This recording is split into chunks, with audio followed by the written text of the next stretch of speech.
Asalamualaikum warahmatullahi wabarakatuh to Sahafiz. Today our group will be presenting automated clearing and settlement system. So for the first presenter is Wan Nur Hidayah binti Mia Muhammad Hilmi 18BB01006, and it will follow by the second presenter, which is Nur Atiqah Syazwani binti Muhammad Saiful 18BB01009, and the last presenter is Nur Aina Nadhirah binti Khairuddin 18BB01003. So for the automated clearing and settlement system, it is a system that focus on systematic risk reduction, promoting an efficient payment and settlement infrastructure to cater for both domestic and cross-border payments and improving efficiency in the provision of payment services. There are advantage and disadvantage of this system, which is, for the advantage, the first is get paid faster because of the automated payment without waiting the check to clear. Second is to avoid late fees and missed payment by the automated bill payments. And the lastly is we don't have to use credit card or check when making online purchases. For the disadvantage, the companies will have direct access to our bank account. Second, auto payment will be deducted even though you have no funds in the account. And lastly, we have to monitor transaction because of a risk of fraud, as business accounts have fewer protection than consumer accounts. Next, we look at the payment, which is it is a transfer of money, goods or services in exchange for goods and services in acceptable proportions that have been previously agreed upon by all parties involved. So in payment, we have 5 types of payment, which is the first is credit and debit card. So, in debit and credit cards, the fee is often as a percentage of the transaction amount or a flat fee for each payment. So, for cash, it is obviously used by many businesses out there because it is easier for them. Third is mobile device. It is a system by point of sale terminal that can read customers' banking information through the software applications that install on the mobile device. So it works when the signal of the POS or point of sale terminal is generated to inform the customers that the payment has been made. So fourth is checks. So for check, it might be helpful for seller when it wants a guarantee payment. And lastly is wire transfer. So wire transfer is often used by a manufacturer, and it also used for large or more recurrent payment. For example, from employees to employees, or an international payment. Next, we look at the payment systems in Malaysia. So we have 2 types of payment system, which is the first is large value payment system, and second is retail payment system. For the large value payment system, it is rentas, and for the retail payment system, we have 3 systems, which is the first is system, second is instruments, and the third is channels. So for the system, it is involved of the shared ATM network, e-debit, IBG, FPX, and direct debit. So for the instruments, it has check, credit card, charge card, debit card, and e-money. And lastly, for channels, it include ATM, internet banking, mobile banking, and payments. So next, we go to the world's top payment recipients. So according to the World Bank data that have been published in 2019, global payments that total $689 billion in 2018, up from $633 billion in 2017. So for that total, $529 billion flow into low and middle income countries. So based on the graph, we can see that the graph above shows the top 10 payment receiving countries in 2018. So we can see that the first country that makes the most payment is India with 78.6 billion, and followed by China being the second with 67.4 billion, and Mexico in the third place with 35.7 billion of payments. So the last place, which is the 10th place, is the Ukraine with 14.4 billion that makes the payment in 2018. So for next is the real-time gross settlement. So the real-time gross settlement can be referring to a funds transfer system that allows for the instant transfer of monies and securities. Therefore, this system also usually managed run by the central bank of their countries, which is in this case, in Malaysia, it is Bank Negara Malaysia. So for FedWire, it is a system of central bank money that used by Federal Reserve Banks, also known as the Fed, to electronically settle fiat US dollar payments among member institutions. So for history of FedWire, it is start with 1915, which is in this year, the Fed had begun to transfer funds between parties. In 1918, the Federal Reserve was established its own proprietary system. From 1918 to 1980, the FedWire system became the only available system to member banks, as its service were free of charge. But when it came to 1980 or 1981, now the Fed began charge fees after the Depository Institutions Deregulations and Monetary Control Act of 1980 was signed into law. So next is how FedWire works. So first, the Fed will hold accounts for both senders and receivers and settle transactions individually and immediately. Then, once it's settled, all transactions are final and irrevocable, and the receiving bank is notified of the credit. And then both participants are required to pay a small fee in the given transaction.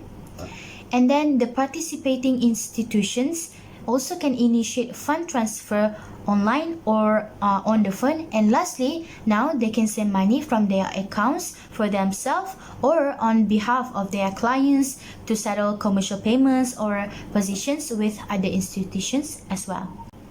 So for the FedWire, what is the advantage? The first advantage is the transaction is in real-time process. Second is the fees of the transaction is low. So customers love the low fees. And lastly is the system is reliable and secure for the customers to use. Kita akan move kepada tajuk check clearing. Check clearing ni adalah proses di mana dana tu berpindah dari satu akaun ke akaun yang lain untuk diselesaikan pembayaran cek. Amount tersebut biasanya akan dikreditkan ke akaun bank deposit dan jumlah yang setara didebitkan di bank dari mana dia dikeluarkan. Semasa kitaran cek clearing tu, cek tu akan disimpan di bank penerima dan akan ditunjukkan di bank pembayar untuk pembayaran. Okey, contoh bagi cek clearing ni, sekiranya seseorang tu dia mempunyai bil elektrik yang belum dijelaskan ataupun tertunggah, dia boleh memutuskan untuk membayar secara cek. Penyedia perkhidmatan elektrik menghantar cek ke bank dia untuk memasukkan jumlah tersebut ke dalam akaun dia. Cek tu akan melalui proses clearing cek dan akaun pembayar didebitkan untuk jumlah cek. Apabila kitaran itu selesai, cek akan dihapuskan di mana kita akan panggil itu sebagai cek clearing. Okay, secara amnya cek ni dibahagikan kepada 3 kategori, iaitu house check, local check and outstation check. House check ni adalah cek ni dia milik bank, di mana cek ni dimiliki oleh bank tapi cawangan yang sama. Okey, yang kedua, local check. Cek ni diambil dan disimpan dalam zon tempatan, maksudnya cek ni clearing cek ni dibuat dalam zon tempatan. Okey, yang ketiga, outstation check, iaitu cek ni dilakukan di bank tetapi di luar zon penjelasan tempatan. Maksudnya cek ni dikeliarkan tetapi di luar zon tempatan. Okey, proses clearing cek ni dia berlaku apabila kita memasukkan cek ke dalam akaun kita, bank kita yang menjadi bank pengumpul dan akan kirimkan ke pusat penjelasan tertentu. Maksudnya pusat kita clearkan cek kita tu untuk disusun dan dikirimkan ke bank laci untuk membuat pembayaran. Okey, berapa lama sebenarnya cek ni ambil masa untuk dikeliarkan? Ia dalam masa 2 hari ataupun lebih sehingga 5 hari macam tu. Dan ia sebenarnya bergantung juga kepada hubungan kita dengan bank, jumlah cek yang kita nak buat pembayaran tu dan kedudukan akaun pembayar. Okay, sekarang kita akan cakap pasal ATM Networks. ATM Networks ni ada banyak sangat kelebihan. Antaranya, dia memprovidekan lebar jalur dinamik yang sangat sesuai untuk lalu lintas yang sesak. Yang kedua, dia simple data transmission, iaitu dia memudahkan penghantaran data, dia dapat menyeragamkan dan dapat diramalkan. Yang ketiga, dia uniform packet size, iaitu ukuran paket yang seragam yang dapat memastikan lalu lintas tu dikenalikan dengan cekap. Two type connections are supported by ATM. Nombor 1, point to point connection, bermaksud dia menghubungkan kedua-dua sistem akhir sama arah atau dua arah. Yang kedua, sambungan point to multi point, ia menghubungkan satu ATM sahala ke sejumlah ATM kesemuanya. Okey, ATM ni adalah protokol teras untuk SONET yang menjadi tulang belakang ISDN. Kelebihan yang diberikan oleh sel-sel kecil seperti itu ialah mereka dapat ditukarkan sepenuhnya dalam perkakasan.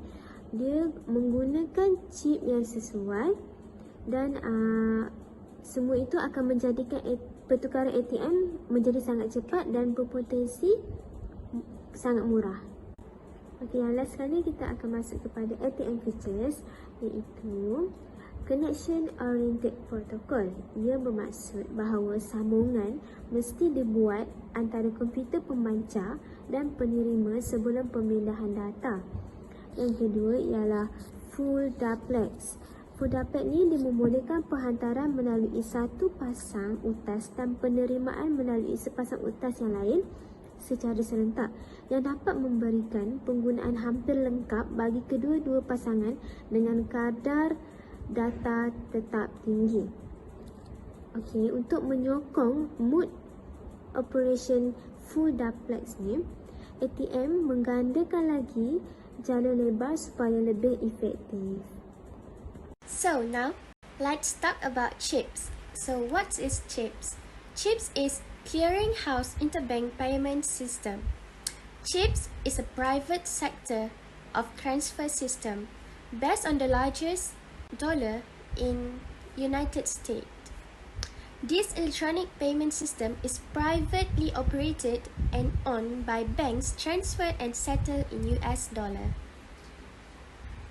CHIPS is a customer and a competitor of FedWire Federal Reserve Services. It allows banks to make international payment transfer efficiently as they do not require bank checks. CHIPS only operated from 9 a.m. to 5 p.m. Eastern Time. There are about 50 members banks in CHIPS for the time being. There are two regulators of CHIPS, which is the Clearinghouse and the Law of New York City. So, how is the process of CHIPS? Okay, let's say client A purchased some good from client B. Then, client B requests for a payment. So, client A calls bank A and say, "Hello, Maybank, I need to pay 300 to client B." Then, client A give bank A 300 ringgit. Now, bank A transfer 300 ringgit to bank B. Bank A would transfer the money to bank B by CHIPS. CHIPS will open an account for each participant. From 9 a.m. to 5 p.m. in a working day, participant can transfer funds to the CHIPS account to FedWire. Bank A will send a payment message to the CHIPS. The payment message will join a queue and wait for the system edit. A payment message can be marked as urgent, preferred, or none of the above. So, after the edit, Chips will either approve or reject the edit. After Chips approve the message, it will credit the Bank A account and debit the Bank B account. Then, Bank B will have the money to pay to the client B. Now, let's move to SWIFT. SWIFT is a society for worldwide interbank financial telecommunication. It enables wire transfer via global network of intermediary banks. It provides a network that enables financial institutions to send and receive information about the financial transaction in a secure, standardized, and reliable environment. SWIFT transports financial message securely but does not hold accounts for its members and does not perform any form of clearing and settlement.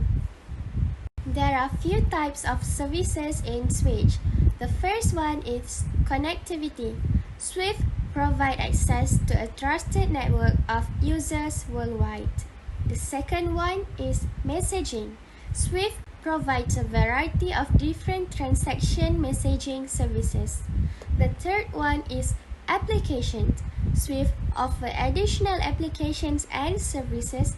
And the last one is standards. SWIFT collaborates with the users community to standardize message type.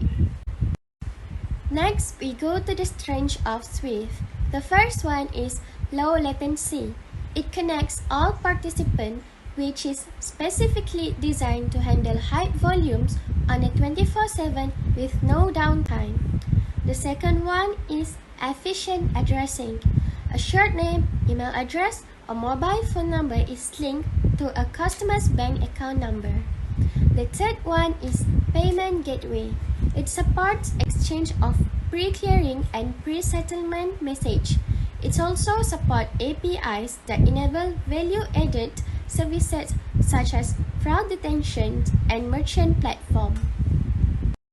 The last one is standards. The ISO 2022 enables long-term interoperability with other market infrastructures. Last but not least is the benefits of SWIFT. The first one is data confidentiality. The complete payment details are only shared between the clearing parties, ensuring data privacy. Customer data remains in country. The second one is flexible. It allows banks to offer innovative new services to their customer. The solution can accommodate different payments users case through closed user group, which is called by CUGs. Next is low compressing complexity. The solution uses advanced and decentralized PKI processing, which pre-validates and pre-processes the beneficiary details, which is in turn reduce the overall system resource usage. The fourth is high throughput. The solution supports high volume throughput if pre-clearing fails a settlement request, which should have been sent to the settlement engine will not be generated by the PAG, thus shielding the netting and settlement application. Next is high resilience. The solution also built in high resilience as the architecture has no single point of failure. Bank can pause fine after clearing and before settlement even if settlement party is not available. And the last one is strong security. All payment messages are signed by the sender. Alhamdulillah, so that's all for now. Thank you for listening and Assalamualaikum warahmatullahi wabarakatuh.